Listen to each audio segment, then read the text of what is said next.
Hoje a gente vai falar sobre o problema de encontrar componentes fortemente conexos e a gente vai estudar, aqui a gente vai brincar de projetar, na medida do possível, claro, o algoritmo de Kozarajo, que ataca esse problema e que é um algoritmo bastante inventivo, assim, bastante interessante. Ele é conhecido como algoritmo de duas passadas de Kozarajo, vai ficar claro por quê, mas a gente só vai chegar nele lá no meio para o terço final da aula, porque a gente precisa construir algumas coisas antes, tá? Para começar contextualizando com vocês, a gente está trabalhando sobre algoritmos em grafos e, em particular, a gente está falando de busca em profundidade. Já tem duas aulas, né, as duas últimas aulas. Nessa aula, busca em profundidade vai ser importante novamente, tá? Isso vai se revelar conforme a gente for entendendo mais o problema e como que a busca em profundidade pode nos ajudar. Mas ela também vai se conectar com esse assunto aí. A gente vai revisitar a busca em profundidade nesse novo contexto. Isso é só para vocês ficarem atentos, mas indo um passo de cada vez, né, sem inverter a ordem das coisas, vamos falar aqui então sobre o que é um componente conexo, já que o tema da aula é identificar componentes fortemente conexos. Antes de chegar nos fortemente, vamos ver aqui do que se trata um componente conexo. Então, um componente conexo num grafo não orientado é algo relativamente simples, tá? Ele, no caso, vai ser um conjunto de vértices maximal em que qualquer par de vértices tem um caminho entre si. Vamos ver o exemplo primeiro, depois eu volto aqui, até porque eu quero destacar para vocês uma questão aqui sobre o termo maximal, que é um termo importante e que muitas vezes engana a gente. Tá? Então, primeiro, começar de modo bem sem graça, sim, os componentes os componentes conexos desse grafo são esses aqui que eu vou circular.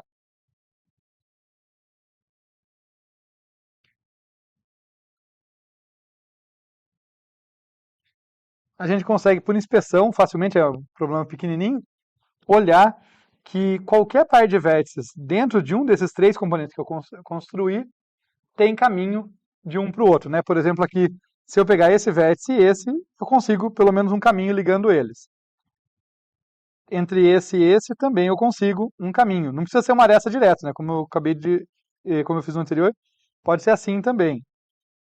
Né? Entre esse e esse, eu também tenho um caminho. Então, a questão de existir caminho ligando qualquer par de vértices, acho que é tranquilo, né? Eu posso olhar assim, qualquer par de vértices aqui tem caminho. Se eu colocar esse aqui, tem caminho. Né? Então, essa parte da definição está tranquila. Imagino, né? Tudo bem? Alguma dúvida nessa parte?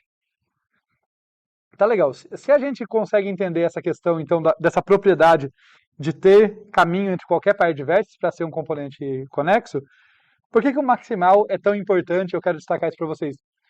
Porque, primeira coisa, maximal não é máximo. Tá? É uma coisa que é muito comum. Eu já vi aluno fazer isso, ler um artigo ou um livro em que fala maximal e pensa, deve ser a mesma coisa que máximo e toca a vida.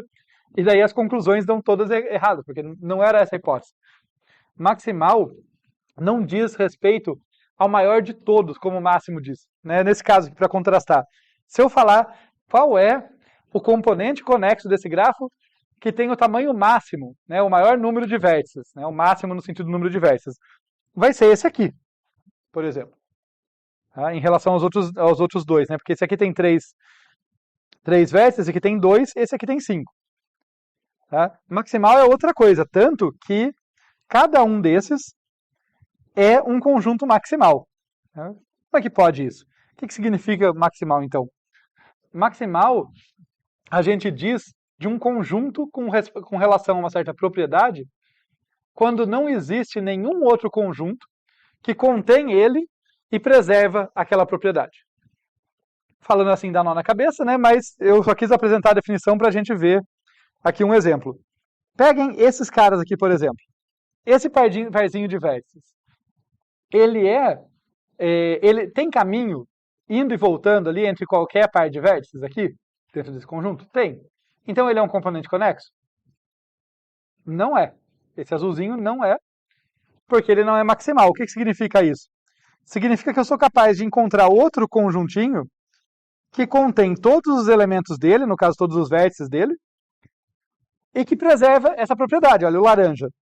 O laranja contém o azul E continua sendo verdade que todo tem caminho entre qualquer um desses vértices, qualquer um desses pares de vértices desse conjunto, correto? Então, percebem que o azul não podia ser maximal, porque eu consegui estender ele, né? Não é achar um maior. Achar um maior eu podia estar procurando em outro lugar. Não, é achar um que estende ele, que é maior, que contém ele, e tem mais gente, e preserva a propriedade. O laranja, inclusive, também não é maximal. E eu não vou fazer um por um aqui, porque senão demora muito. Mas, em última instância, nenhum desses que eu podia fazer aqui, pegando pedacinhos aqui, vai ser maximal, simplesmente porque esse aqui de fora, né, que a gente já destacou, é o conjunto maximal. Tá? É o conjunto que eu não consigo estender sem perder a propriedade. Tá? Todos os menores ali eu conseguiria. Tudo bem? Notem que eu não consigo, de fato, estender sem perder a propriedade. Eu vou usar o laranja num outro sentido agora. Imagina que eu vou pegar esses três caras aqui, eles estão num conjunto conexo, porque tem caminho indo e voltando. E se eu pegar esses aqui? Eu estendi o conjunto, mas eu quebrei a propriedade. Né? Porque esse cara aqui não tem caminho indo e voltando com os três de cima aqui. Então, o conceito de maximal está ligado a isso. Né? Um conjunto ele é maximal se eu não consigo estendê-lo, preservando aquela propriedade sobre a qual eu estou dizendo que ele é maximal. Tá claro isso, então? Diferente de máximo, né? Tá legal. Seguindo aqui, então, quando o nosso grafo é orientado ou dirigido, né, por conta da orientação dos arcos, quando a gente considerar um determinado par de vértices, sei lá, A e B aqui, é possível existir caminho de A para B, mas não de B para A. Uma simples aresta já mostra isso, né? Vamos chamar isso aqui de A e isso aqui de B, olha só. Existe caminho de A para B, não existe caminho de B para A. Então, só por isso já ficou mais complicado esse conceito de conexidade. No caso, quando a gente falar de componentes fracamente conexos, né, então vamos introduzir esse conceito agora de componente fracamente conexo, o que eu estou dizendo basicamente é desconsidera a orientação dos arcos e trata como se fosse não orientado. Então, os componentes fracamente conexos aqui vão ser os mesmos que se eu pegasse uma versão não orientada desse gráfico, se eu trocasse todo o arco por não orientado.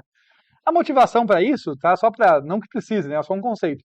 Mas só para dar uma motivação, é como se assim, imagina que cada arco aqui meu representa uma conexão física entre dois computadores, entre dois pontos de comunicação, mas por uma característica tecnológica, esse cabo de rede, ou seja lá o que for que eu estou usando, ele tem uma orientação bem definida. Tá? Então, para comunicação, a orientação é relevante. Para saber, por exemplo, quem está ligado com quem, por exemplo, sei lá, caiu um raio aqui, pode queimar o outro lá, a orientação não é relevante. Daí eu poderia fazer uma pergunta sobre fracamente conexo. Porque ainda é um tipo de conectividade, conexidade ali, dependendo do que eu estou modelando. Né? Pode ser relevante ou pode não ser.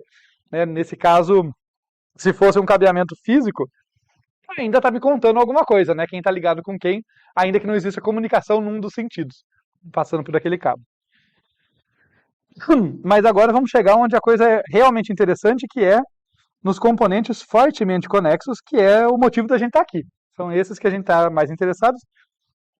E daí, no caso, um componente fortemente conexo vai ser um conjunto S maximal, olha a palavrinha de novo aqui, de vértices, tal que para quaisquer dois vértices ali, A e B, que estejam em S, então, tem que ter essa propriedade. Se eu tiver qualquer par de vértices em S, tem que ter caminho de A para B e também caminho de B para A. Se vocês olharem, na verdade, é basicamente a definição que a gente tinha aqui, né?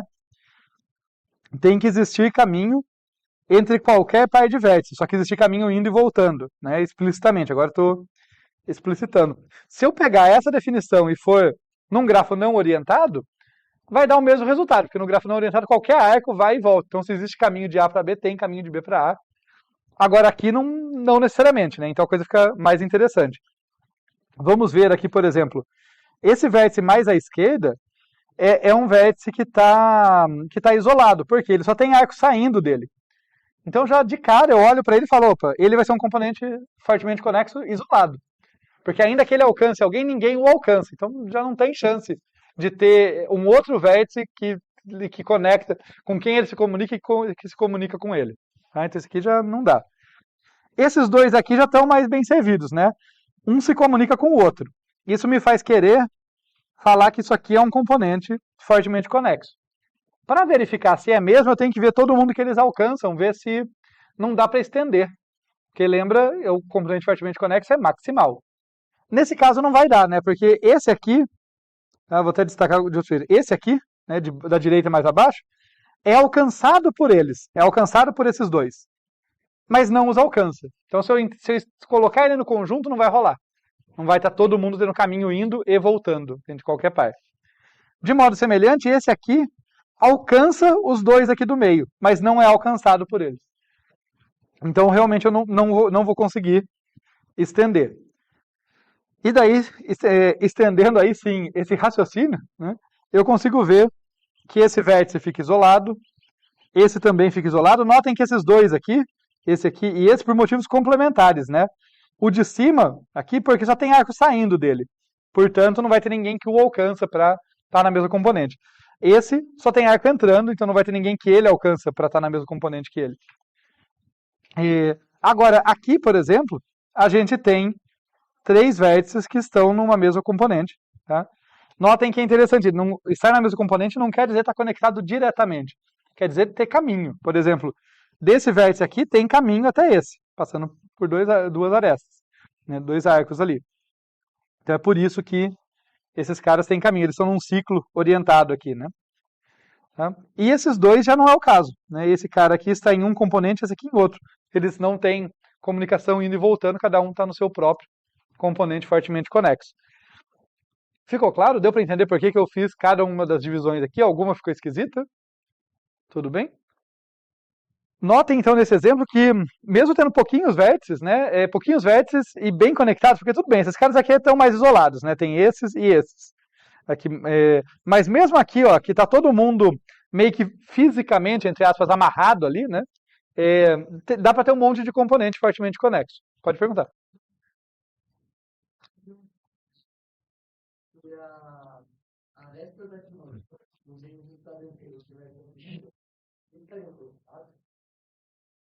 Sim. A pergunta é essa aqui, né?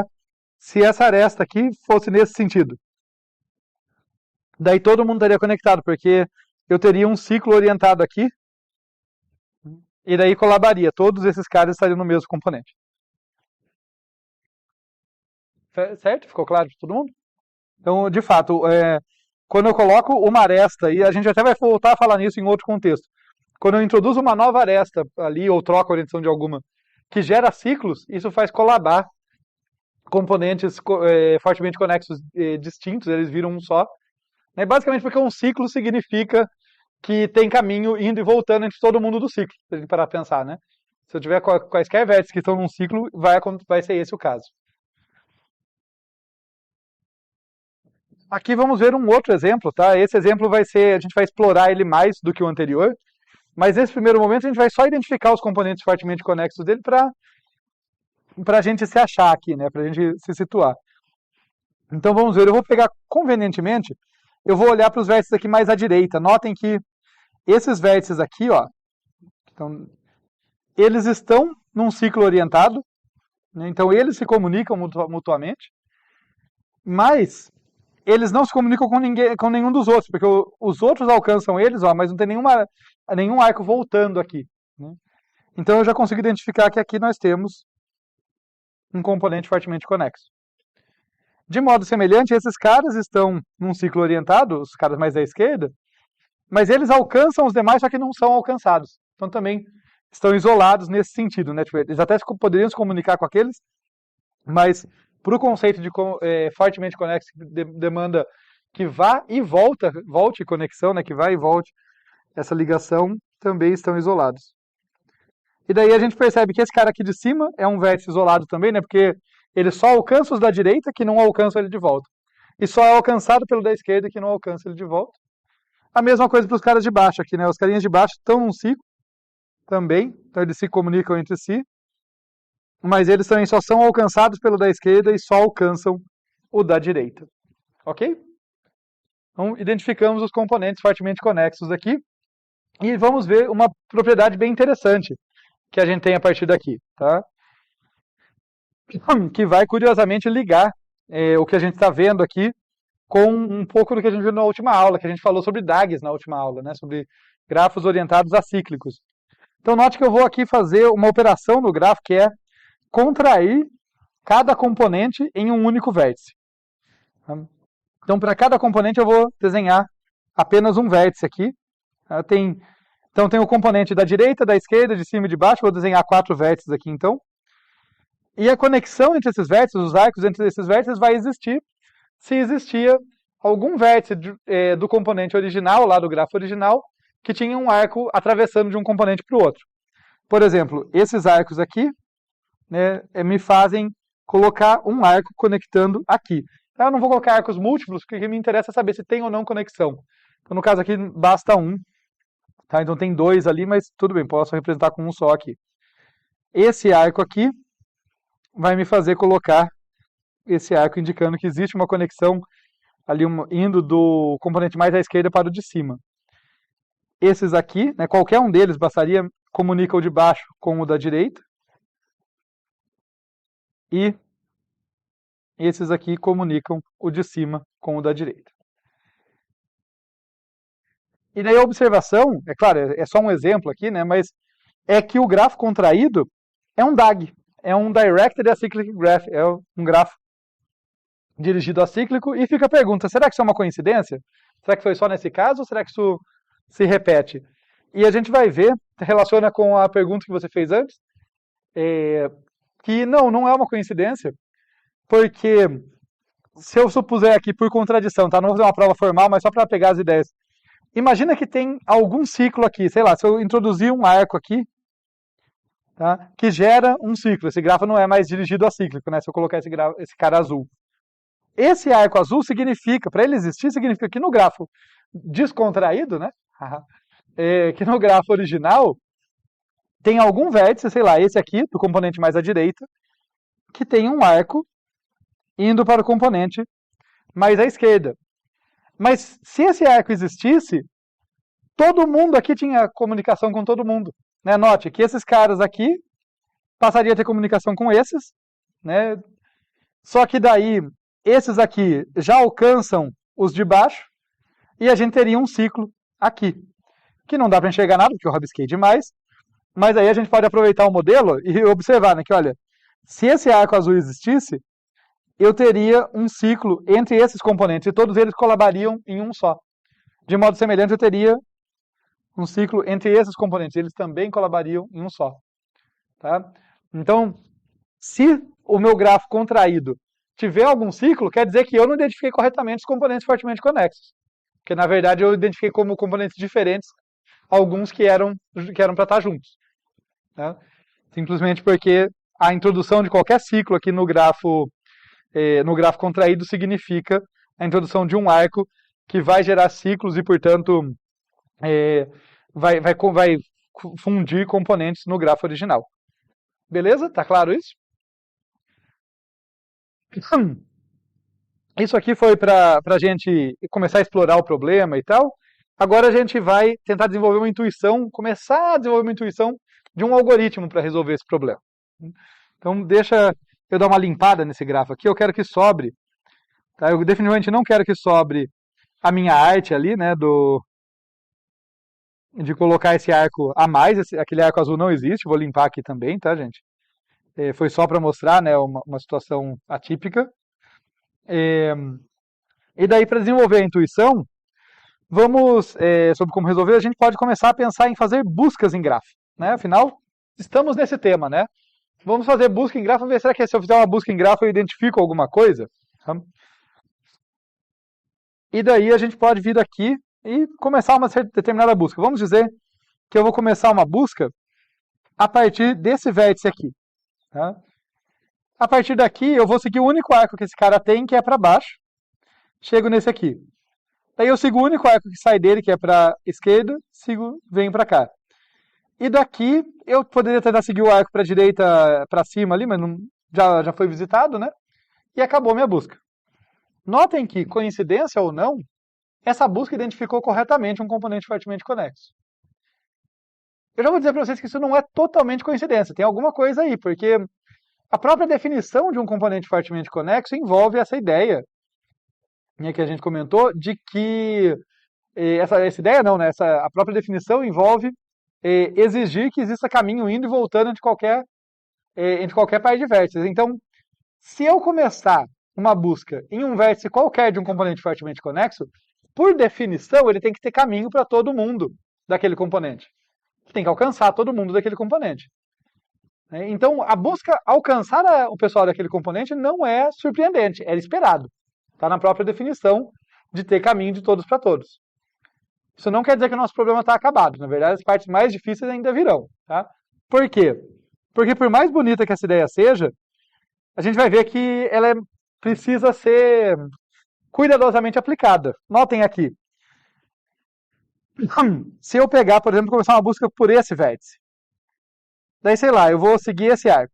Daqui, eu venho para cá. Oh, terminei, né? Aqui não consigo continuar. Faz o backtracking, vem para cá, chego nesse arco. Daí visito esse e esse. Ó, seguindo, estou respeitando a orientação dos arcos. Não consigo avançar, faz o backtracking, venho para cá. Daqui, venho para cá, visito aqui e visito aqui. Opa, não consigo mais avançar. Faz o backtracking, olha o tamanho desse backtracking. Opa, esse cara ainda tinha um arco não visitado. Venho para cá e visito. E aí sim, acabei. E eu acabei visitando todos os vértices do grafo. Essa segunda busca foi bem menos útil do que a primeira, né? A primeira identificou corretamente os vértices de um componente fortemente conexo. A segunda identificou todos os vértices do grafo. Isso me traz muita informação. Notem que, coincidência ou não, a primeira busca ela partiu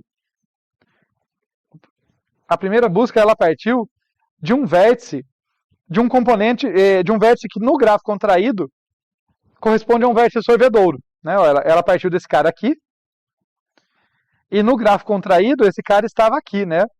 Um componente que só tem arcos entrando. Né? E isso parece conveniente, né? Porque daí uma busca que eu realizo a partir daqui não vai alcançar quem ela não deve. Porque se os arcos estão no sentido contrário, então não vai acontecer. A segunda busca que deu mais errado, ela começou nesse cara aqui. Justamente num vértice de um componente fonte. Que a partir dele, olha, eu consigo alcançar a galera, né? Consigo alcançar todo mundo. Mas só para deixar claro a intuição aqui que a gente está tentando desenvolver, não precisava ser exatamente o componente fonte, e aliás eu vou definir melhor o que é isso aí de fonte sorvedouro mais formalmente, tá? Mas a ideia aqui é, se a minha busca não partir de um cara que só tem arco entrando, né, de um cara como esse aqui, deixa eu mudar meu pincel aqui só um instante, como esse aqui, né, que só tem arcos entrando nele, como esses arcos aqui, se a minha busca não partir de um vértice desse cara, eu inevitavelmente vou acabar vazando, né? Vou acabar atingindo outros componentes. Se eu começasse daqui, eu também ia vazar e chegar nesses caras, né? Isso não é um componente também, então, um componente fortemente conexo. Então, a busca ajuda, sim, a identificar, como eu falei, não é por acaso, né? É esperado que se eu começo a visitar a partir de qualquer vértice, começa uma busca a partir de qualquer vértice de um componente fortemente conexo, pela definição do que é um componente fortemente conexo, eu tenho que alcançar todos os vértices dele, mas o que me garante que eu não vou alcançar mais do que os vértices dele, que é o problema que a gente está encarando. Tá? Então, é por aí que a gente quer desenvolver a intuição. Tá? É por aí que a gente quer atacar o problema. Como a gente viu, né, alguma busca dá certo, outra não dá. Para formalizar mais a ideia aqui, a gente não estamos desenvolvendo ainda, não vamos provar nada ainda, a gente vai levantar hipóteses, mas de modo geral aqui, o que a gente está chutando é que se eu começar a busca a partir de uma componente sorvedouro, a gente encontra um componente fortemente conexo. E eu vou definir componente sorvedouro aqui, tá? Um componente fortemente conexo como sendo um sorvedouro, se ele não tem arcos que vão dele para outros. Que vão dele para outros componentes fortemente conexos. Então, é um cara que pode ter arcos entrando nele, mas não pode ter arcos saindo dele. Então, como esse cara aqui. Né? E relacionando com os DAGs que a gente viu, quando eu faço o grafo contraído desse cara, ele é um vértice sorvedouro, que a gente já tinha visto a definição de vértice sorvedouro. É muito parecido. Inclusive, é um vértice que só pode ter arco entrando nele, não pode ter arco saindo dele. Tudo bem, pessoal? Ok? Tá legal. Então, a nossa esperança é essa. Olha, se eu tiver um jeito de identificar componente sorvedouro, eu vou lá, identificar um vértice de um componente sorvedouro, né? Eu vou lá, identifico esse vértice, faço uma busca a partir dele e acho um componente. Daí eu removo esse componente. Ao remover, sobrou outros vértices lá, identifico um próximo sorvedouro e vou repetindo isso, e assim cada busca minha vai pegando um componente corretamente ali. Tá? Tudo bem, pessoal? Essa aula, eu acho ela super legal por um lado, porque eu acho esse algoritmo muito inventivo e as demonstrações interessantes e tal. Por outro lado, não é muito fácil. Não é mais difícil, mas não é a aula mais fácil, com certeza. Então é bom a gente ter ideia de onde a gente quer chegar. Se a gente perder a ideia de onde a gente quer chegar, a gente fica acompanhando ali meio sem rumo, sabe? Olhando localmente, mas sem a visão global. Então, meio que essa é a ideia principal que a gente quer explorar no algoritmo. Olha, eu vou fazer sucessivas buscas a partir de vértice de componente sorvedouro para ir identificando uma componente fortemente conexa por vez. Beleza? Tá legal. Então fica a pergunta aqui. Para saber a partir de quais vértices eu começo a busca, eu quero localizar um vértice de um componente sorvedouro. Como que eu faço isso? Essa é a parte mais importante aqui. E para a gente identificar isso, a gente vai usar dois conceitos aqui. Primeiro, um que a gente já está familiarizado indiretamente, que é o componente fonte.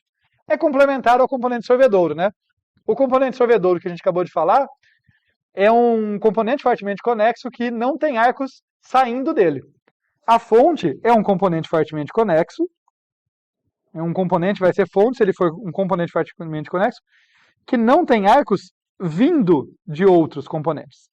Para ele, arcos entrando nele. Tá? E a outra... Desculpem. E a outra coisa aqui é o tempo de término. Tá? Então isso aqui foi o componente fonte. O tempo de término de um vértice a gente já falou lá na primeira aula de busca em profundidade, mas relembrando, corresponde ali ao momento em que a busca termina. Né? Ela termina tanto de passar por aquele vértice, mas ela também termina, né, ela termina de explorar todos os vértices alcançáveis a partir dele. Então, quando eu explorei todos os ramos que nascem a partir de um determinado vértice, é a hora de fechar aquele vértice. Né? Depois que eu já explorei, já visitei todo mundo a partir dali. E por que esses dois conceitos vão ser úteis para a gente? Essa é uma parte nada óbvia, mas a gente vai brincar um pouquinho com ela para entender melhor. Então, eu vou começar apresentando rapidamente aqui o algoritmo para vocês, e depois a gente vai ver por que ele vai nos ajudar. Então, vamos falar aqui do algoritmo da loop da busca em profundidade, que calcula os tempos de término. Eu vou escrever ele mais rápido do que de costume, porque a gente já viu busca em profundidade mais do que uma vez. Né? Então, o que vai mudar é a especialização dele. No caso, esse aqui é para calcular tempo de término. Começa então esse loop aqui marcando todos os vértices. Então, marque todo V em Vzão como não visitado. Né? Esse loop da busca, aliás, deixa eu deixar isso claro, a busca em si, a busca em profundidade, ela começa a partir de um certo vértice e alcança todo mundo que pode ser alcançado, seguindo a regra de ir em profundidade primeiro. Tá? Mas esse loop da busca é um laço que vai correr por fora, que vai desencadear a busca a partir de cada vértice ainda não visitado, para garantir que todo mundo vai ter um tempo de término no fim das contas. Tá? Então, por isso que ela começa marcando todo mundo como não visitado, define um T, que no pseudocódigo, vamos pensar que ele é global lá, depois a gente passa ele como referência tal, na implementação, mas um T que marca o tempo e começa em 0, vai ser uma variável estritamente crescente, né? Cada vez que eu marcar um tempo, eu incremento ele para ir para o próximo, e daí eu vou passar por todos os vértices. Então, para cada V pertencente a Vzão, a gente verifica se ele não foi visitado. Se V não foi visitado, a gente chama a busca. No caso aí, o algoritmo recursivo, né? A busca em profundidade recursiva que calcula o tempo de término. Eu chamei de TT ali, calcula o tempo de término, passando o grafo G e o vértice V. Né? E só destacando aqui, esse if é super importante, tá? Porque na primeira vez que eu fizer a busca, eu acabei de marcar todo mundo como... Na primeira vez que eu estou executando esse algoritmo, na primeira iteração, né? Eu acabei de marcar todo mundo como não visitado. É claro que o primeiro vértice que eu pegar ali, escolhido arbitrariamente, esse vértice não vai ter sido visitado e eu vou entrar nessa busca. Mas quando essa busca voltar, ela não vai ter visitado apenas o vértice V, né, que ele tinha mandado. Vai visitar todo mundo que é alcançado a partir do V. E eu nunca quero revisitar vértices, por isso que precisa desse if. Tá claro? Então, eu costumo pensar assim, né? Esse laço do loop da busca aqui garante que todo vértice será visitado e, portanto, terá um tempo de término. Esse if garante que todo vértice será visitado no máximo uma vez. Né? Então, acaba sendo todo vai ser visitado, não mais que uma vez, todo mundo é visitado uma única vez. Que é o que eu quero. E daí, vamos lá, para a busca em profundidade, então. O que ela faz? Ela começa marcando... Tá?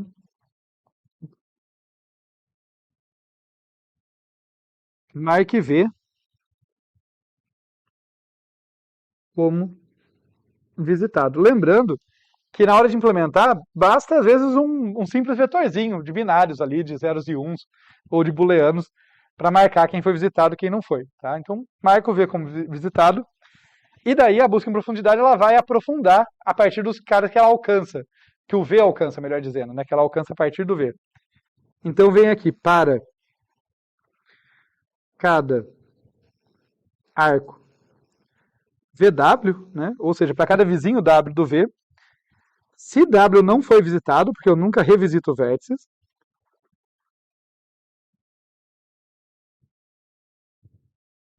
se W não foi visitado,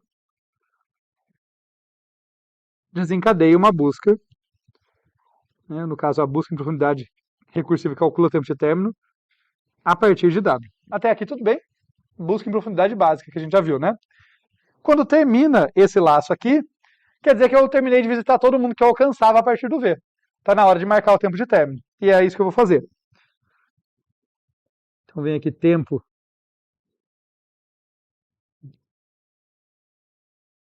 de término de V recebe T e T é incrementado.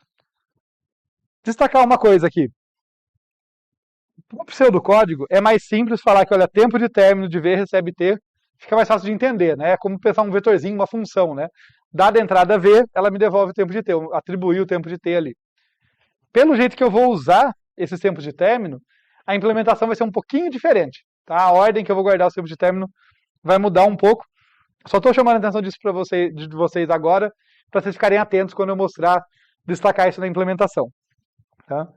Mas o importante nesse momento, o mais importante, é entender as ideias. Tá? Então a gente tem esse loop da busca em profundidade e a gente vai ver como que isso aí funciona no seguinte gráfico. Tá? Então vamos começar aqui. Tá? Como eu falei, aqui é uma ordem arbitrária. Tá? E eu arbitrariamente vou escolher um vértice que fica interessante, por exemplo, aqui. Tá? Então, vamos dizer que eu começo a busca por aqui. Tá? A primeira busca, ela começa nesse vértice aqui. Então, aquele loop mandou eu buscar aqui. Eu vou começar, entro aqui, eu marco ele como visitado. Marco ele como visitado, sigo um determinado arco, marco esse cara como visitado, sigo um determinado arco, marco esse cara como visitado. A partir daqui eu não consigo seguir em frente. Né?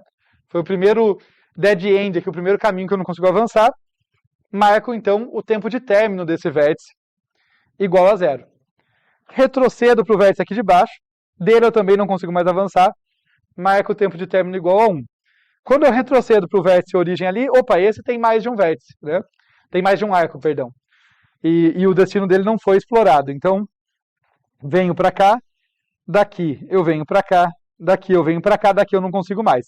Daí eu vou voltando de novo, né? Fecha esse vértice aqui da esquerda de baixo, ele recebe tempo de término 2, esse aqui recebe tempo 3, esse tempo 4, e finalmente volto para cá, ele recebe tempo 5. Note que a partir dessa busca eu encontrei bastante gente, mas não todos, tá?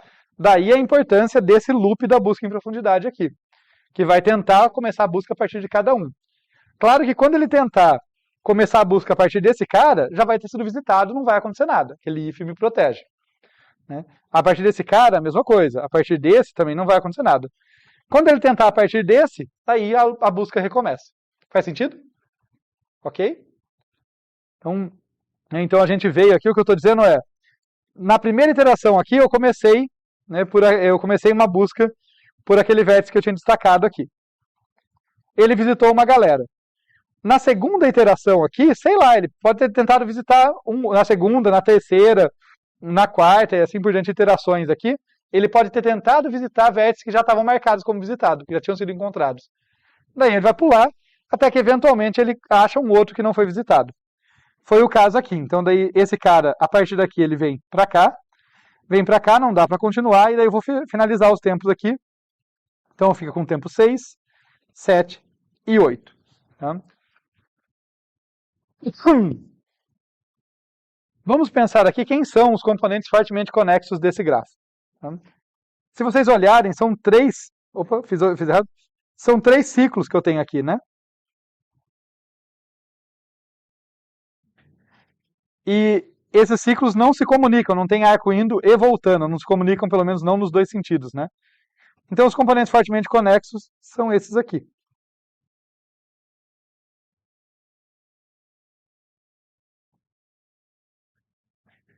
E se eu pegar para fazer o gráfico contraído disso aqui, ele vai ficar assim, ó.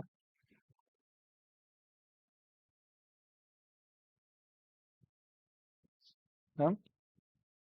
Esse aqui corresponde a um vértice fonte, então esse é um componente fonte, só tem arco saindo dele. Esse é um vértice sorvedouro, porque esse cara corresponde a um componente sorvedouro, só tem arco entrando nele. Ok? Tudo bem até aí, gente?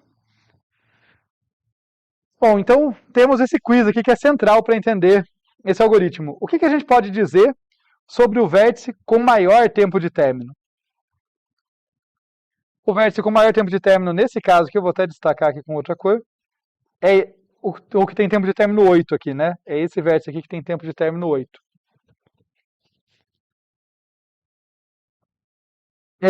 Esse vértice, ele está num componente fonte. Né? Esse vértice está no componente fonte. E a gente vai explorar esse fato, tá? Para deixar claro, se a gente estivesse desenvolvendo o algoritmo, tá? Eu tenho certeza que o Cosarajo não olhou para um único exemplo e foi provando o algoritmo. Ele vai, né, tentando várias coisas para enxergar o que pode acontecer. O fato é que se a gente explorar bastante vários exemplos, a gente vai perceber que, olha, consistentemente o cara com maior tempo de término está num componente fonte. Intuitivamente isso não é por acaso. Tá? A gente vai provar, mas intuição aqui um instante. O componente fonte alcança outros, mas não é alcançado. Então seria muito estranho, né, se um vértice com maior tempo de término não tivesse num componente fonte, porque você ia pensar, poxa, tá bom, o maior tempo de término é esse cara aqui. Mas esses caras nem foram visitados ainda, porque eles não são alcançados a partir daquele. Eles alcançam aquele, mas não são alcançados a partir dele. Como que esses não receberam tempo de término maior? Tá? Então, tem algo mais, não é só uma coincidência ter acontecido isso. Mas vamos explorar isso aí, vamos explorar esse algo mais com mais formalismo, né, além de intuição. Então, do exemplo anterior, a gente vai inferir, nesse momento é só uma hipótese, que o vértice V, com maior tempo de término, está numa componente fonte. Tá? Isso vai ser sempre verdade, já estou afirmando ali, mas por quê, né? Vamos provar por contradição. Então, eu vou supor que não. Eu vou supor que eu rodei um algoritmo num certo grafo orientado, encontrei um vértice V, que tem o maior tempo de término, mas por absurdo eu vou supor que ele não está num componente fonte. Isso quer dizer que tem que existir uma outra componente, que eu vou chamar de cesão aqui, que tem arcos incidindo na componente de V. Incidindo quer dizer entrando nela, né? Então, vamos ver aqui, olha, aqui está o vértice V. Tá? Esse vértice V tem o maior tempo de término de todos, como a gente falou, e ele está numa determinada componente. Eu vou desenhar assim de modo abstrato, mas o importante é, pela definição de componente fortemente conexo, V alcança todo mundo dessa componente e todo mundo dessa componente o alcança. Tem caminho de V para qualquer cara dela indo e voltando, né? Só que a gente está supondo que isso não é uma componente fonte, então tem que ter um arco de alguma outra componente, que eu vou chamar de C, entrando na componente de V. E daí vamos pensar que U aqui, eu vou chamar de U, é o primeiro vértice de C a ser visitado. Tá? Então olha o que vai acontecer. Seja U o primeiro vértice de V a ser visitado. A partir de U, vou encontrar todo mundo de C, por exemplo, porque tem que ter caminho dele para todo mundo. Mais do que isso, eu vou ter que encontrar algum caminho que vai até o vértice origem de V. Isso é abstrato, tá? É genérico. Pode ser que o vértice origem de V seja o próprio U. Que o vértice origem desse arco, perdão, não de V. O vértice origem desse arco aqui que eu acabei de destacar, seja o próprio U. Mas o ponto é, como esse arco vai de alguém da componente C para alguém da componente V, o U tem que ter um caminho até esse cara, até a origem desse arco. E, de modo semelhante, tem que ter um caminho do destino desse arco até V. Tá? Então, seja tortuoso quanto for, ou não, né, seja do jeito que for, existe um caminho de U até V. Tá? Então, tem que existir um caminho de U até V. A gente sabe que U, então, alcança V, mas V, muito importante isso, não alcança U. Por que ele não alcança U? Porque, poxa, se existisse um caminho de V para U, colabavam as duas componentes numa só, né? Formava um ciclo, ficava, tudo colabava. E eles não, a gente está supondo que C é uma outra componente que tem um arco entrando na componente de V. Então, não pode, né? Tem que ter caminho de U para V nessa situação e não pode ter caminho de V para U. Vamos ver, então, vamos em busca da contradição. Lembra, a gente está fazendo uma prova por contradição. Vamos em busca do absurdo, tá? Então, a gente tem duas possibilidades aqui. Se o U foi visitado antes de V, o que acontece se o U foi visitado antes de V? Bem, olhando para o desenho, né, que é só para nos guiar, mas é genérico bastante, se o U for visitado antes de V, a partir do U, eventualmente eu vou alcançar o V, vou visitar o V, vou finalizar o V e o U ainda não foi finalizado, concorda? Porque um vértice só é finalizado quando todo mundo que ele alcança já foi visitado. Então, o V vai ter que ser explorado e finalizado antes que eu volte para o U e o finalize. Isso se o U foi visitado antes de V, porque eu começaria uma busca aqui e ia visitar uma galera, inclusive o V. Então, nesse caso, o V seria visitado antes que o U seja finalizado. Só que o tempo de término só cresce. O tempo de término apenas cresce. Se a gente voltar para o algoritmo, em cima do qual a gente está construindo, ó, sempre que eu uso um tempo de término, o próximo vai ser maior. Portanto, isso levaria ao tempo... Isso levaria ao tempo de U ser maior que U feio. O tempo de U ser maior que o tempo de V. O que é um absurdo, porque a gente supôs que V tem o maior tempo de término. Né? Então, em particular, a gente está supondo, né? Isso não é supondo por absurdo, não. Isso é a nossa hipótese base, tá? T de V é maior do que todos os tempos, portanto, ele é maior do que T de U. Tá? Isso aqui foi o que o algoritmo me devolveu. Eu rodei o algoritmo e ele falou, ó, T de V tem o maior tempo. Eu estou de sacanagem, por contradição, supondo que, não, ele tem o maior tempo, mas não está num componente fonte. Vamos ver se isso é possível. O que a gente acabou de ver é que isso não é possível, pelo menos no caso 1, que é quando U é visitado antes de V. Se U fosse visitado antes de V, o U terminaria com um tempo de término maior, que não foi o que aconteceu. Tá? Então isso já nesse caso não pode ocorrer. Vamos ver o caso 2 agora, que é quando V é visitado antes de U. O que acontece? Como não existe, vou destacar de novo que vou escrever, mas com um xizinho, como não existe caminho de V para U, se o V for visitado antes de U, o que vai acontecer é que o U vai ser visitado, todo mundo que ele alcança vai ser explorado, vou visitar todo mundo que ele alcança, isso não inclui o U, né? O V pode alcançar muita gente, mas o U não. Isso significa, então, que o V vai ser finalizado antes de U ser sequer visitado. Tipo, eu nem achei U ainda, eu vou achar U no futuro. Mas, de novo, nós temos a questão do tempo de término só crescer. Poxa, se o V foi finalizado e teve seu tempo de término marcado, portanto, antes do U ser sequer encontrado, o tempo de U vai ser maior que o tempo de V, né, que foi finalizado antes. Temos, de novo, um absurdo. Notem que nenhuma das situações pode ocorrer. Tá? Como os dois casos terminaram em absurdo, nos dois casos a gente chegou numa contradição, a gente sabe que é a nossa hipótese, que a gente supôs lá no início por contradição, que é falsa. Ou seja, quando V tem o maior tempo de término, não pode ser o caso de que ele não está numa componente fonte. Não pode ser o caso de que existe uma outra componente que tem um arco para ele. E para a gente ter intuição do porquê, né, para que a prova não seja só uma coisa árida ali, isso é basicamente porque se existisse esse arco, alguém dessa componente que aponta para o V teria um tempo de término maior. Tá? Então, quem acaba com maior tempo de término sempre é alguém de um componente fonte. Beleza? Isso foi o que a gente demonstrou. Eu quero falar rapidinho com vocês, tem aqui escrito com mais detalhes, mas vou voltar para o desenho para ajudar a intuição, sobre coisas que não são verdadeiras, porque quando a gente vê isso, é muito fácil a gente acreditar em mais do que vale. Isso a gente acabou de provar. A gente acabou de provar que o maior tempo de término sempre está numa componente fonte. E o menor sempre está num componente sorvedouro? Não necessariamente. O próprio exemplo nosso aqui, ó, esse zero aqui, esse cara é um vértice de um componente intermediário, né? O componente sorvedouro está aqui. Por que isso? Porque quando eu faço a busca, ela sempre pode morrer em algum caminho, em algum dead end no meio do caminho, tá? Como foi o caso aqui, né? O primeiro tempo de término marcou aqui, não porque eu tinha chegado no componente sorvedouro, mas porque eu não tinha para onde continuar a partir desse vértice de um componente intermediário ali, que não era nem fonte nem sorvedouro a princípio.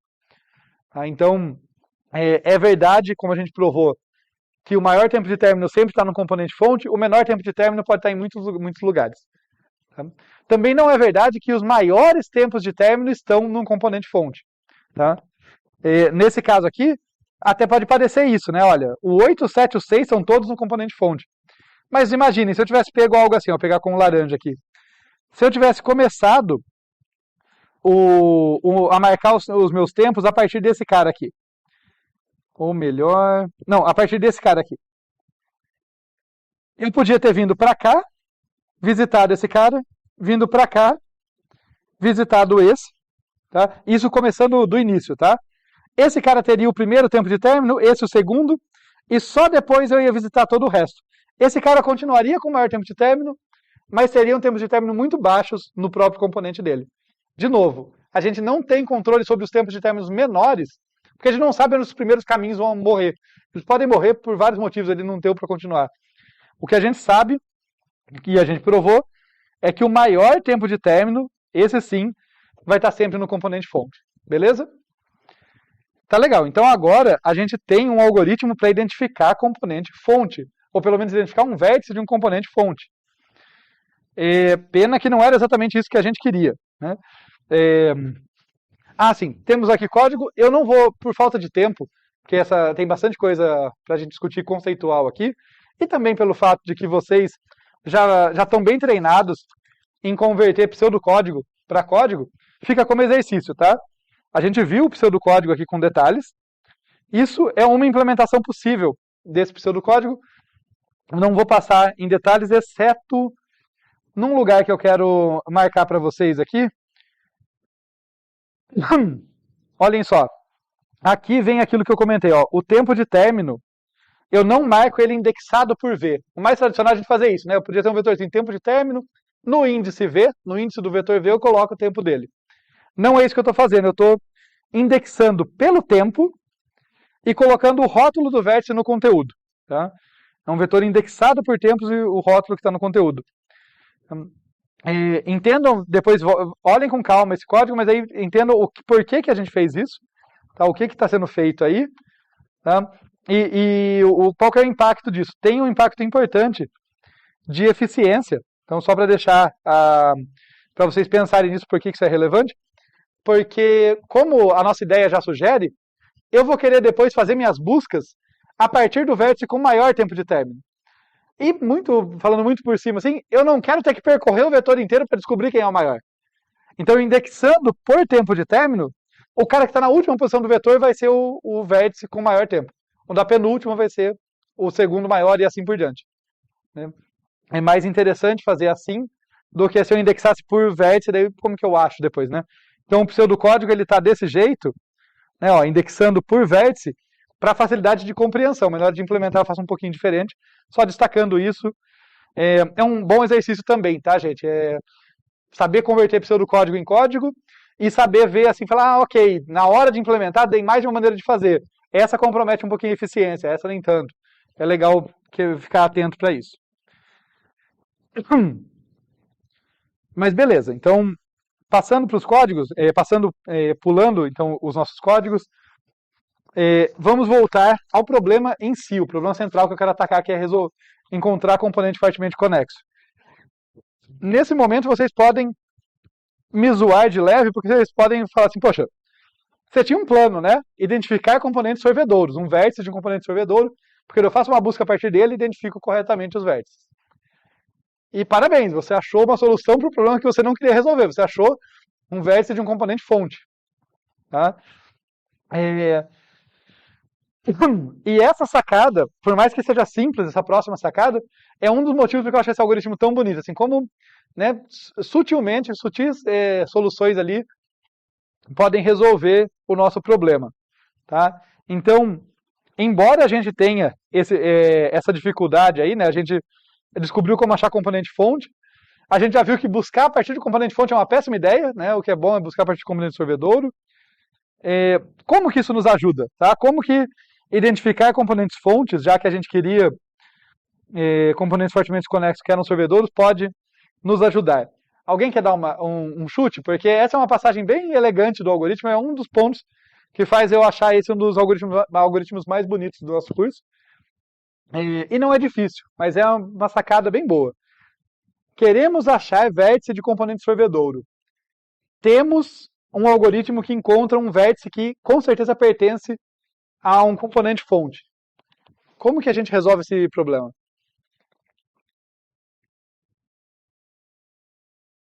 O que eu posso transformar no nosso grafo para conseguir resolver o meu problema?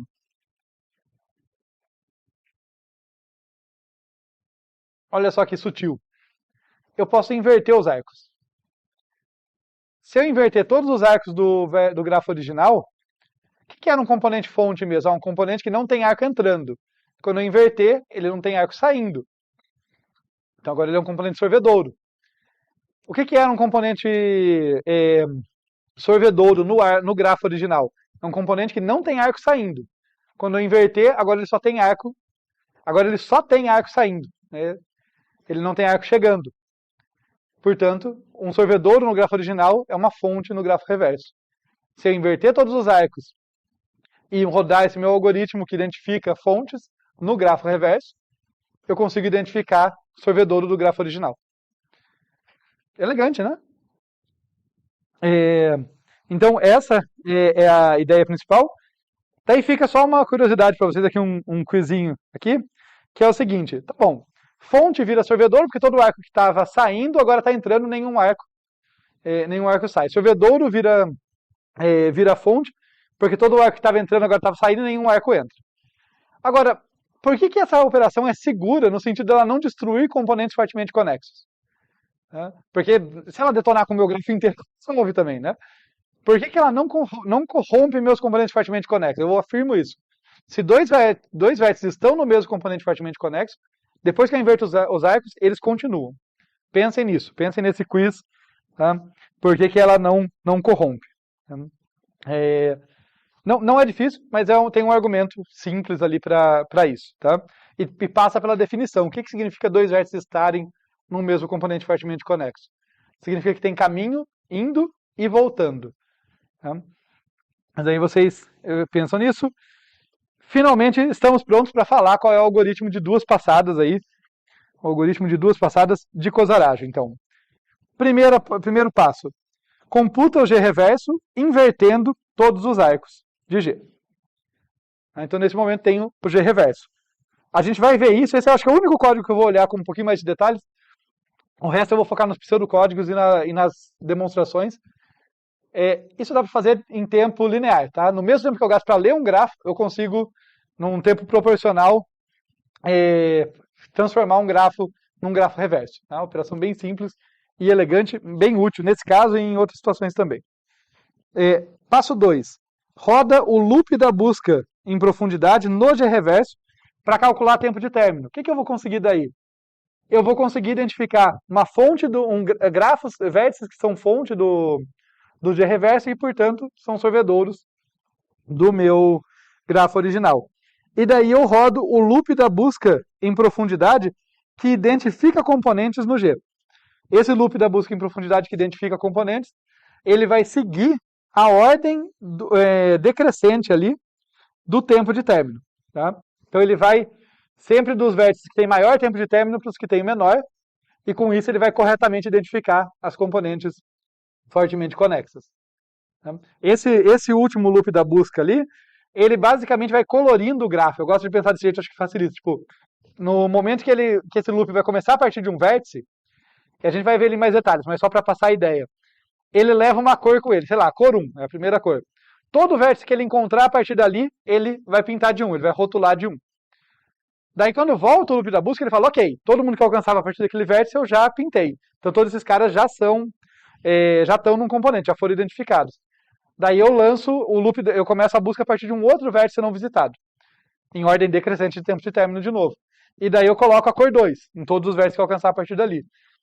Então, daí cada busca minha, né, desencadeada ali, vai pintar todo mundo que ela encontrar com uma cor diferente. No fim, eu tenho meu grafo todo coloridinho, separado ali pelos componentes fortemente conexos.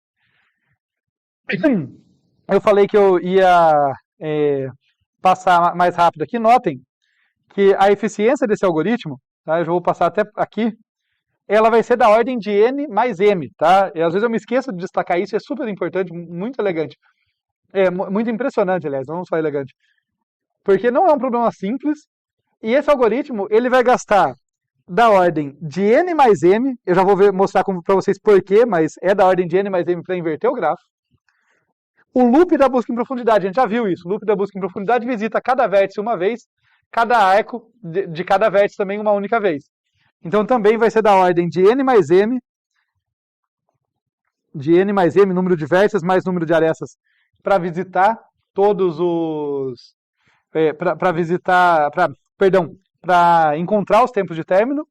E, por fim, o loop da busca que identifica componentes também vai visitar todos os vértices, colocando cada vértice que ele encontra num componente. Para isso, ele também gasta tempo de n mais m, número de vértices mais número de arestas, número de arcos. Tá? Então, são 3 operações ali que gastam tempo da ordem de n mais m, uma para reverter o grafo. As outras 2 são as 2 passadas do algoritmo de 2 passadas do Kozarajo. Uma para encontrar tempo de término, a outra para colorir, para identificar os componentes. Isso aqui dá um algoritmo que leva tempo linear. Tá? A única diferença entre ele e o tempo para ler um grafo é a constante.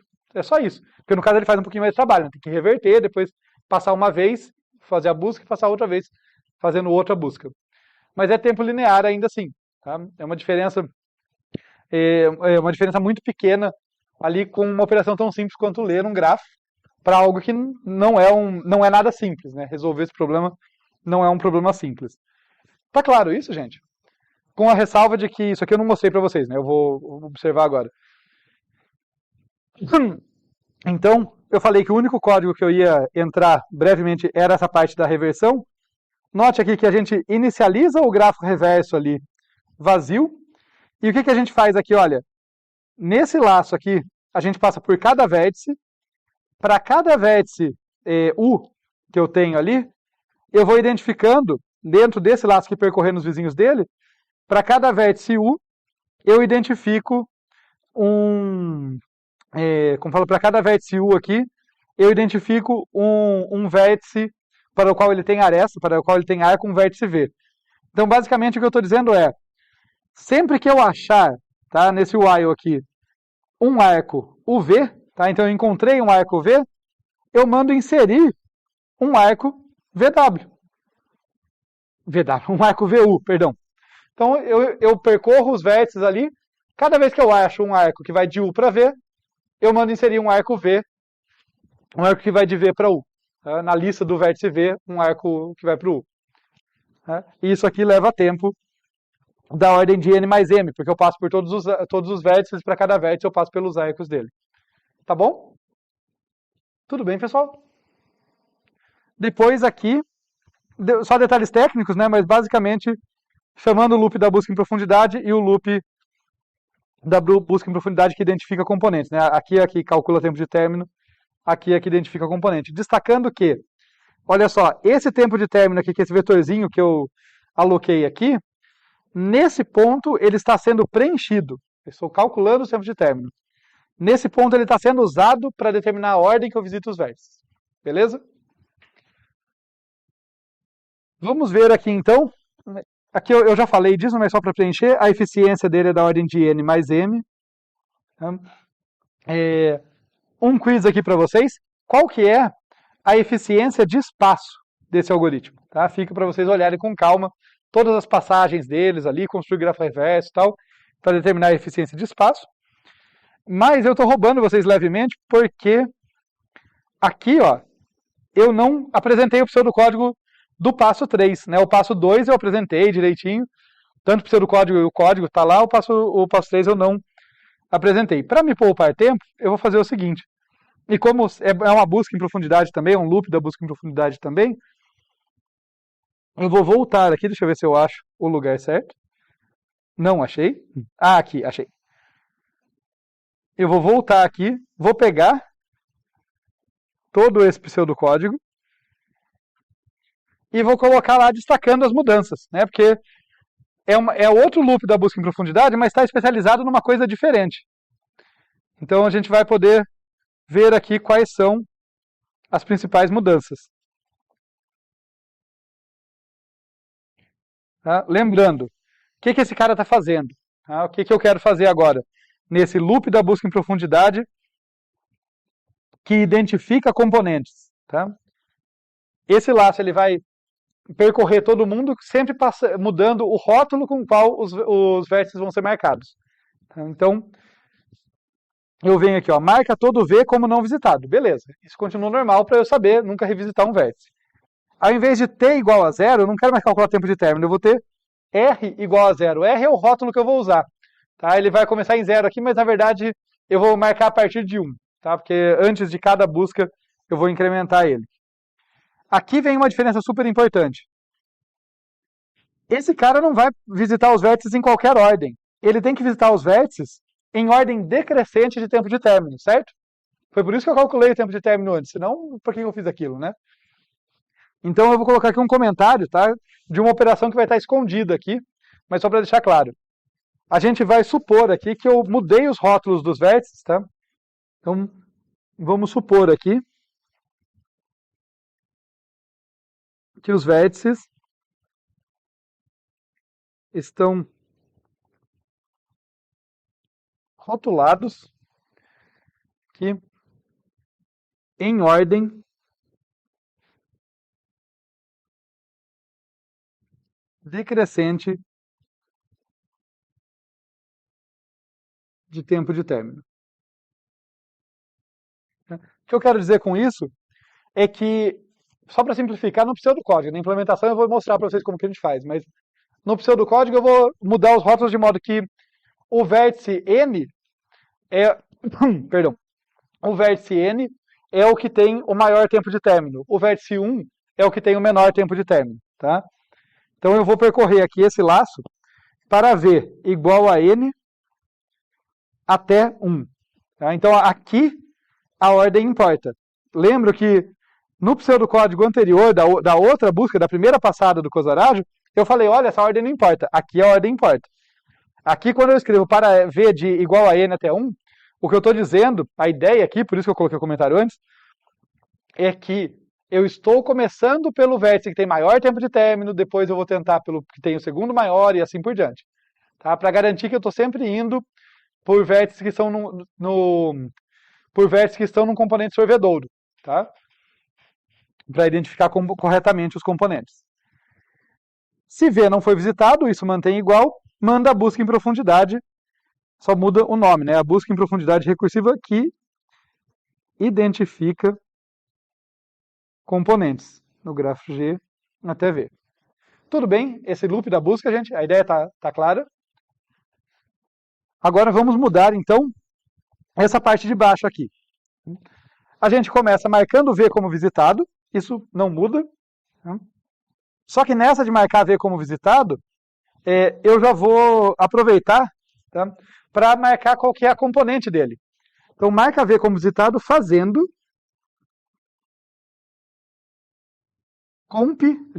comp de V igual a R. Tá?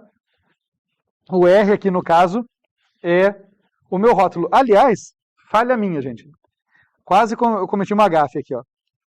Deixa eu subir isso aqui um pouquinho. Nesse loop... Opa, aconteceu. Nesse loop da busca em profundidade... Oh, droga. Nesse loop da busca em profundidade, enquanto eu tento fazer isso funcionar, deixa eu tentar explicar, eu sempre tenho que ir atualizando a cada nova iteração do laço, a cada nova iteração desse laço, tá? Quando eu vou fazer uma nova visita, eu tenho que atualizar o R aqui, né? A cor da qual eu vou pintar os vértices, senão eu vou ficar sempre pintando da mesma cor, tá? Então, aqui teve uma falha minha, esse cara aqui, antes de fazer essa chamada, eu faço R mais igual a 1, tá? Incremento R, beleza? Então, cada vez que eu vou começar uma busca por um novo vértice, ele vai identificar um novo componente que vai ter uma cor diferente, vai ter um número diferente ali marcado. E é esse número que eu vou colocar aqui. Tá? Então, ó, marque V como visitado fazendo comp de V receber R. Então, eu marco V recebendo R. E daí, para cada arco VW ali, se W não foi visitado, busca em profundidade. No caso, busca em profundidade que identifica componentes a partir de W. Importante, nota que o R não muda no meio da busca, entre as chamadas recursivas. Os tempos, tempo de início e tempo de término mudam, né? Porque eu quero saber a ordem entre os vértices. O R não vai mudar, tá? Esse Rzinho não vai mudar aqui, porque se eu visitei um vértice V e marquei ele com rótulo R, e a partir dele eu encontrei um outro vértice, esse outro vértice tem que receber o mesmo rótulo, eles estão no mesmo componente. Tá? Então, isso não vai mudar. E eu não preciso fazer nada dessa parte depois, tá? Eu não tenho operações para volta da busca, dessa minha busca aqui em profundidade. Tudo que eu preciso é marcar o vértice como visitado, e deixando ele ali com componente, marcando a componente dele. Tudo bem até aqui, gente? Deixa eu voltar um instante aqui, ó. Então, nós temos esse algoritmo que a gente está trabalhando. A gente já viu como faz o grafo reverso, né? A gente comentou ele aqui. E a gente, já viu, né, na primeira parte da aula, antes de chegar nesse algoritmo, como faz esse loop da busca em profundidade que calcula os tempos de término. Então, agora, a gente está vendo essa parte que faltava, que era... Deixa eu só ajustar direitinho isso aqui. A gente está vendo essa parte que faltava, que envolvia identificar os componentes de fato. Deixa eu ver o que eu quero destacar para vocês aqui. De novo, o código é um código da busca em profundidade, com algumas especializações. Então, eu não vou passar com detalhes para isso, porque a gente já viu bastante isso. Eu só quero chamar a atenção para onde as coisas mudam. E tem um lugar aqui que as coisas mudam bastante, e é super importante destacar, olha só. Nesse laço, o que esse loop da busca em profundidade faz? Ele quer passar por todos os vértices. Mas lembra que ele quer passar por todos os vértices em ordem decrescente de tempo de término? Do maior tempo de término para o menor? Então,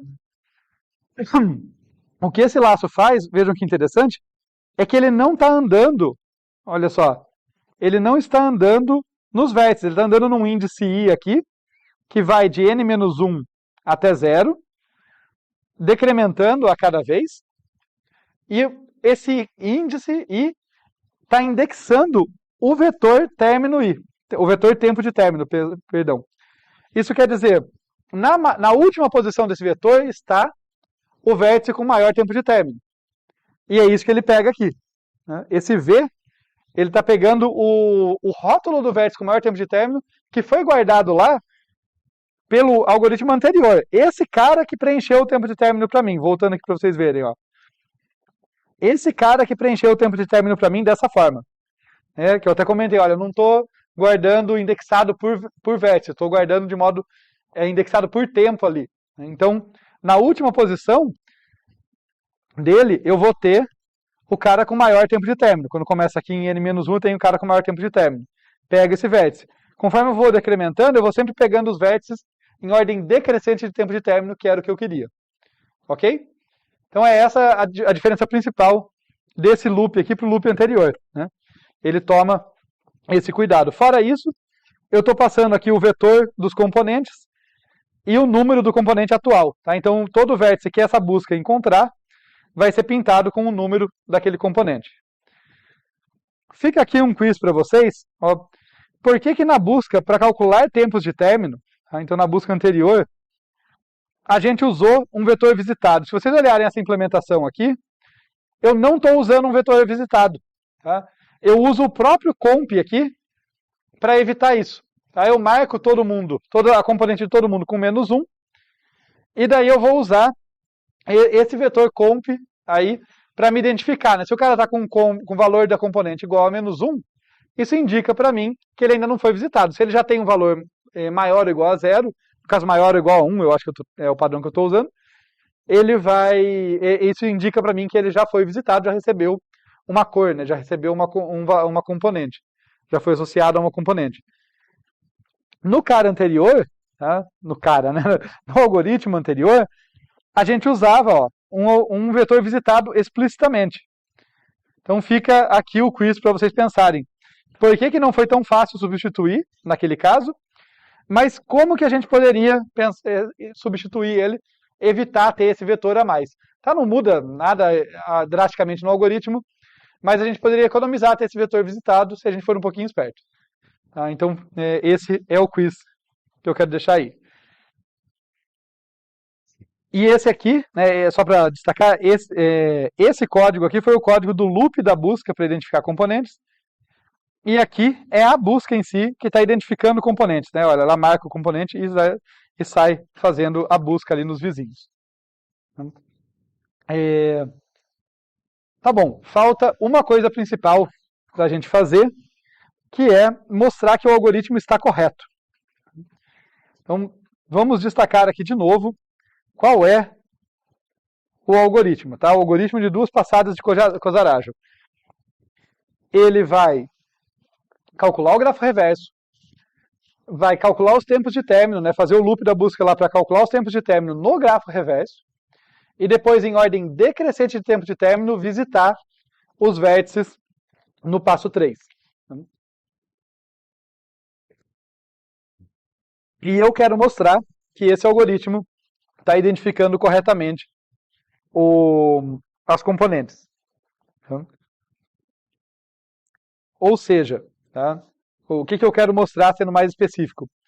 Que a busca, a partir de um certo vértice V, que tem o maior tempo de término, entre os vértices não visitados, né, que a busca, sendo V o vértice com maior tempo de término dentre os não visitados, que essa busca encontra um componente fortemente conexo.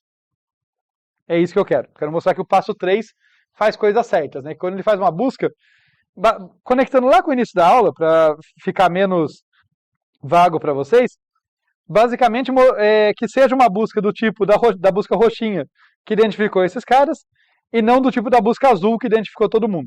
Tá? É basicamente isso. Eu quero mostrar que esse algoritmo tá consistente. E a gente sabe que num componente fortemente conexo, a gente tem que ter caminho indo e voltando entre todos os pares de vértices. Vamos ver então o que a gente tem que mostrar aqui para a coisa funcionar.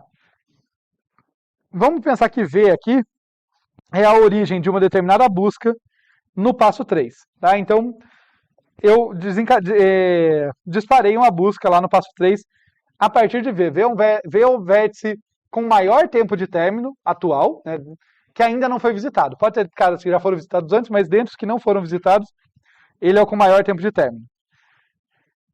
E eu vou começar afirmando que existe um caminho a partir de V até qualquer vértice W que a busca encontrou.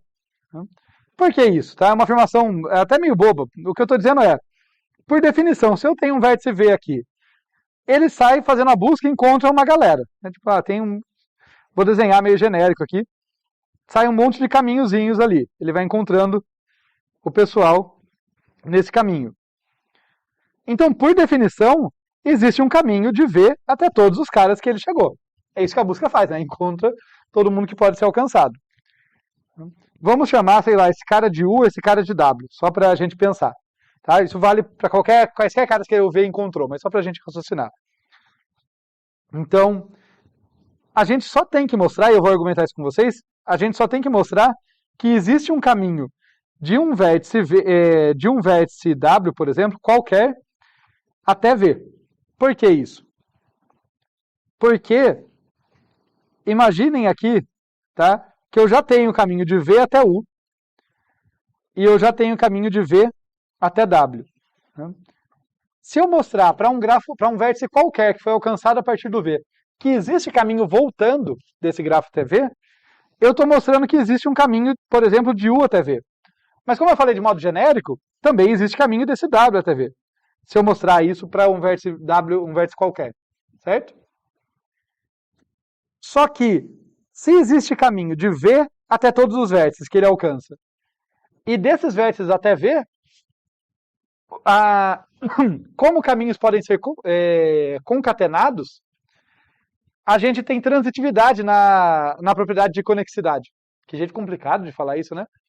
Basicamente, se eu tenho caminho de V para todo mundo e de todo mundo para V, eu consigo criar caminho de todo mundo para todo mundo. É isso que eu estou falando. Né? Pode ser que tenha caminhos mais curtos, mas eu sei que existe a conexão. Né? Com certeza dá para sair de U, passar por V e chegar em W, e sair de W, passar por V e chegar em U. Tá? Talvez nem precise passar por V, mas se precisar eu consigo.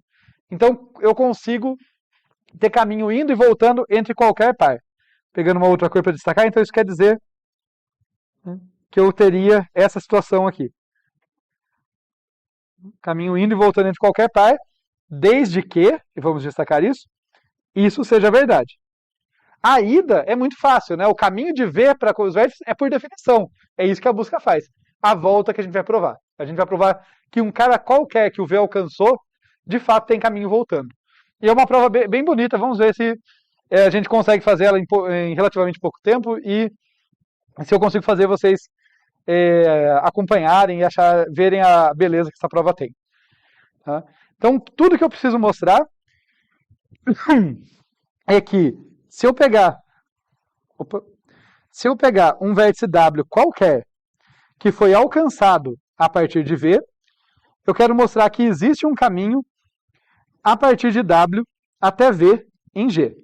Tá? Então eu vou destacando isso aqui. Olha, eu quero saber se existe um caminho, a minha notação para caminho vai ser essa aqui, um caminho de W para V em G, e é essa a questão. Essa é a questão que a gente quer responder. Eu estou escrevendo desse jeito e destacando isso porque, como a gente brinca com G e com G reverso, é bom sempre deixar claro em qual gráfico eu estou falando. Tá? Então eu quero mostrar isso. Eu já sei que, por definição, tem caminho de V para W, eu quero saber se existe caminho de W para V. A gente sabe que em G, o vértice V alcança W. Portanto, em G reverso, quando todos os arcos são invertidos, se no grafo original V tem caminho para W, em G reverso tem caminho de W até V. Tá? Então existe algum caminho de W até V em G reverso. Tá? Só estou deixando isso aqui porque isso vai ser útil, vai ser um argumento importante no futuro próximo aqui. Tá? Além disso, a gente sabe uma coisa muito importante. O tempo de término de V é maior que o tempo de término de W. Né? Porque eu estou visitando porque eu estou visitando V antes de W. Lembra que no passo 3 da busca, do loop da busca, esse passo aqui, eu vou visitando em ordem decrescente de tempo de término. E eu fiz a busca a partir do V e encontrei o W. Então, com certeza, W ainda não tinha sido visitado, portanto, tinha um tempo de término menor. Então, como a busca foi desencadeada a partir do V, antes de ser desencadeada a partir do W, o tempo de término de V é maior que o tempo de término de W. Quer dizer, T de V maior do que T de W. E isso vai ser super importante para a gente fazer uma engenharia reversa aqui, entender o que aconteceu lá no passo 2 do algoritmo, quando a gente estava calculando os tempos de término no gráfico reverso, para mostrar que existe esse caminho que a gente quer que exista. Tá?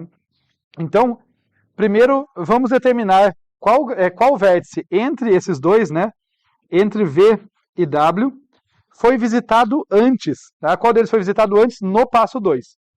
Tá? Em que as buscas ocorreram, lembrando, importante, né, no G reverso. Então vamos começar o caso 1 aqui. Suponha que... Deixa eu lembrar como é o caso 1, perdão. No caso 1, a gente começa supondo que foi o W que foi visitado antes. Tá? Suponha que W foi visitado antes que V no gráfico reverso. O que acontece nesse caso? Olha só. Tem o W aqui, tem o V aqui. Eu sei que existe caminho de W para V no G reverso. A gente já tinha concluído isso, certo? Então, existe um caminhozinho aqui que vai do W para o V ali. Se o W foi visitado antes, eu visitei o W, a partir do W eu saio visitando todo mundo que ele alcança, inclusive o V. Nesse caso, o V vai ser terminado antes do W, concorda? Vou repetir, ó. Se o W foi visitado antes que o V no G reverso, isso quer dizer, e como a gente sabe que existe um caminho de W para V no G reverso, isso significa que a partir do W eu vou chegar no V, vou visitar todo mundo que o V alcança, vou finalizar o V antes de finalizar o W. Nesse caso, o tempo de término do W seria maior.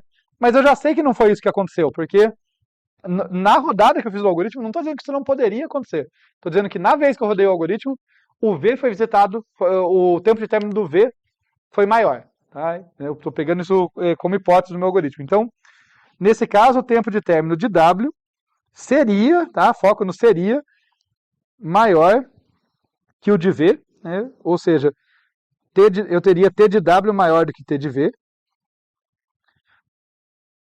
já que existe esse caminho, né? Foi o que eu destaquei aqui, olha, a gente já tinha construído essa hipótese, já tinha concluído aquilo, né? Já que existe caminho de W até V em G reverso. Portanto, o caso 1 não pode ter ocorrido. Tá? Então, eu já sei, vou até colocar vou até pôr com outra cor, caso 1 não rolou. Tá? Não pode ser esse o caso. Tá? Não, como eu falei, fazendo a engenharia reversa, né? Como T de V é maior do que T de W, o V alcança o W, tá? Eu sei que lá no passo 2 do algoritmo, o W não foi visitado antes do V. Beleza? Não pode ter acontecido isso. Então, vamos ver aqui a situação em que a gente considera que V é quem foi visitado antes que W. Mas daí, a gente tem duas hipóteses aqui. Tá? A gente vai supor, primeiro, por absurdo, que não existe caminho. Tá? Então, caso 2.1, a gente vai supor que não há caminho de W, não, perdão, caminho de V até W. Deixo preparado para eu completar e daí eu me perco nos meus shops, eu completo aqui. Então, supomos que não há caminho de V até W em G reverso. Tá? Vamos ver como que a coisa ia ficar. Ó, aqui está o W de novo. Pensa que eu estou lá no G reverso, tá? Esse desenho aqui foi pensando no G reverso. Esse também. Estou lá no passo 2 no G reverso. Continua sendo verdade que caminho de W para V tem. Isso não tem como não existir. E eu estou supondo aqui, ó, que esse caminho voltando de V para W não existe. Nesse caso, em que o V foi visitado antes, quer dizer que eu vou visitar o V, vou visitar, de novo, vamos pensar no algoritmo, vou visitar todo mundo que ele alcança, vou finalizar o V e marcar o tempo dele. Quando eu marcar o tempo dele, o W já foi encontrado? Não, né? Porque eu estou no caso em que V foi visitado antes, e como esse caminho não existe, porque do caso 2.1 eu estou supondo que não existe um caminho de V para W, não tem como alcançar o W a partir do V. Então, nessa situação em que o V foi visitado antes e não existe caminho de V para W, eu novamente vou ter o tempo de término de V menor do que o tempo de término de W. Porque ele terminou antes do W ser sequer conhecido. Nesse caso, V será finalizado antes de W ser visitado. E quando o W for finalizado, ele vai receber um tempo de término maior que V. De novo, eu vou ter a situação em que T de W vai ser maior do que T de V, o que, de novo, é um absurdo. Lembrando, ó, a gente está partindo dessa hipótese. O tempo de término de V é maior que o tempo de término de W. Tá? Senão o algoritmo, no passo 3, não teria começado uma busca a partir do V e encontrado o W. O W teria sido visitado antes. Então eu sei que não pode isso aqui. Tá? Deixando claro, ó. Isso aqui não pode acontecer. Portanto, o caso 2.1 não pode, tá? De modo semelhante. Aqui também não pode acontecer. Por isso, caso 1 não pode. Mas aí a gente está ficando sem casos, né, gente? Porque o W não pode ter sido visitado antes do V, no G reverso, lá no passo 2. Agora a gente concluiu que o V, que se o V foi visitado antes que o W, não pode ser essa situação em que não tem caminho de V até W, que também chega num absurdo aqui. Então só resta o caso em que existe caminho de V até W em G reverso, para que seja possível T de V ser maior do que T de W. Tá? Porque daí dá certo, né? Eu começo a busca a partir do V, encontro o W, finalizo o W primeiro e depois finalizo o V. É a única situação em que isso pode acontecer. É o único jeito do T de V ser maior do que o T de W, que a gente sabe que aconteceu. A gente sabe, porque a gente está lá no fim do algoritmo. A gente está pensando o que aconteceu no passo 2 para que o tempo de término do V seja maior. O que aconteceu foi que o V foi visitado antes e tinha caminho do V para o W, no G reverso. Porque foi assim que, a partir do V, eu encontrei o W, marquei ele e depois voltei para o V. Tá? Ok? Não é fácil, eu sei. Tá? Mas é essa a ideia. Tá? A gente está excluindo as possibilidades. A gente fechou com uma única possibilidade. A única maneira do T de V, do tempo de término do V, ser maior do que o tempo de término de W, que é algo que a gente sabe que aconteceu nessa rodada do algoritmo, perdão, é existir caminho no G reverso entre V e W. E aí a gente está praticamente pronto, né? Porque se no G reverso existe caminho do V para o W, quando eu desinverter os arcos, vai existir um caminho. Se o caminho ia do V para o W, desinvertendo o caminho vai do W para o V. Tá? É isso que resta aqui, né? Note que isso implica a existência de um caminho de W até V em G, que é o que a gente queria demonstrar. Né? Olhando aqui, ó, era isso que a gente queria demonstrar. Tá? A gente demonstrou que existe um caminho de V para W no G reverso. E isso implica, quando eu desinverter os arcos, que existe no grafo original um caminho de W para V. E como eu já tinha argumentado antes, né, até na figurinha aqui, se existe caminho de V para U e daí de U para V, para um U qualquer, ou para um W qualquer, né, de V para W, de W para V, existe caminho entre qualquer par de vértices que o V alcançou na sua busca.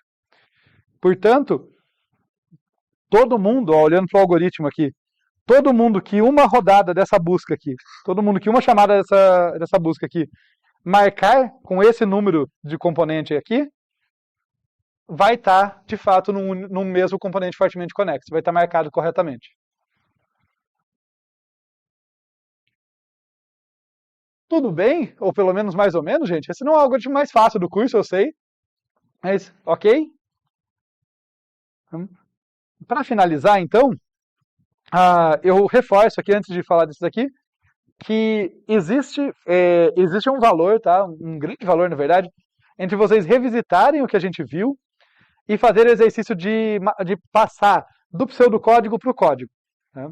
Nesse caso, você já até tem o privilégio de já estar feito o código. Tá? É só vocês verem lá e falar, ok, como que foi implementado cada ideia, o que mudou, eu destaquei, né, que tem alguma mudancinha, às vezes o pseudocódigo simplifica umas coisas que na hora de implementar a gente tem que decidir como fazer. Voltem a fazer isso, tá? Voltem a ver como essas coisas se comunicam. Aqui, né, nas notas de aula tem tanto todos os pseudocódigos quanto os códigos, então dá para vocês fazerem esse mapeamento, olhar com cuidado. Mas aí sim, tirando esse lembrete, para finalizar aqui, o quiz 5, na verdade o quiz 5 e o 6, eles vão fazer uma coisa que eu gosto muito, tá? Esses dois quizzes são um tipo de quiz que eu acho bastante legal, que é sugerir mudanças no algoritmo e pedir para a gente avaliar se algo quebra ou se continua funcionando. Tá? Isso ajuda a gente a entender o que é essencial para o funcionamento do algoritmo e o que é genérico, né? Podia ser um pouquinho diferente e não dava problema. Então, no quiz 5 a questão é, o que acontece se no passo 3 do algoritmo, vamos lá para a gente ver qual que é o passo 3, aqui, né? Se no passo 3, né, que é o loop da busca em profundidade que identifica os componentes, a gente trocar a busca em profundidade, tá? O que acontece se a gente trocar a busca em profundidade por uma busca genérica, tá? Ou seja, uma busca que segue uma ordem qualquer, pode ser a busca em largura, que a gente vai ver na próxima aula, trocar por uma outra ordem. Ou seja, eu estou perguntando, a ordem da busca em profundidade nesse passo 3 é crítica para o funcionamento do algoritmo ou não, tá? Então, fica aí essa questão. E no quiz 6, ele é mais tricky ainda, tá? O que acontece se a gente fizer... Se vocês acharam que estava confuso até aqui, se prepare. O que acontece se a gente fizer o passo 2 no grafo original, tá? Então, de fato, identificar fontes, ao invés de identificar fontes no grafo reverso que corresponde a sorvedores, não. Identificar fonte. E daí, no passo 3, a gente faz a busca no grafo reverso, no grafo invertido. Será que esse algoritmo funciona? Essa primeira vez que eu fui exposto a eu tive que pensar bastante. A primeira vez que eu fui exposto a essa questão, me botou para pensar, assim, para entender o que ia acontecer. Então, fica essa sugestão aqui, se o algoritmo ainda vai funcionar. Tá bom? Eu acho que por hoje é isso. Eu estou olhando como eu tive que passar mais rápido por alguns detalhes. Estou olhando se eu deixei alguma coisa que eu queria comentar com vocês, mas eu acho que por hoje é isso, gente. A gente viu aqui, então, um algoritmo que eu acho muito elegante, muito interessante, mas nada trivial para resolver o problema de encontrar componente fortemente conexo. Mais uma aplicação de busca em profundidade, né? Mais uma vez usando essa propriedade estrutural, né? De como ela visita lá, ela conta muito sobre o grafo para a gente. Tá? Tem aplicações muito interessantes, essa é uma delas. E na próxima aula a gente vai continuar falando de busca em grafos, mas a gente vai falar da busca em largura, que é a irmã da busca em profundidade ali. Elas são bem diferentes ali e atingem propósitos bem distintos.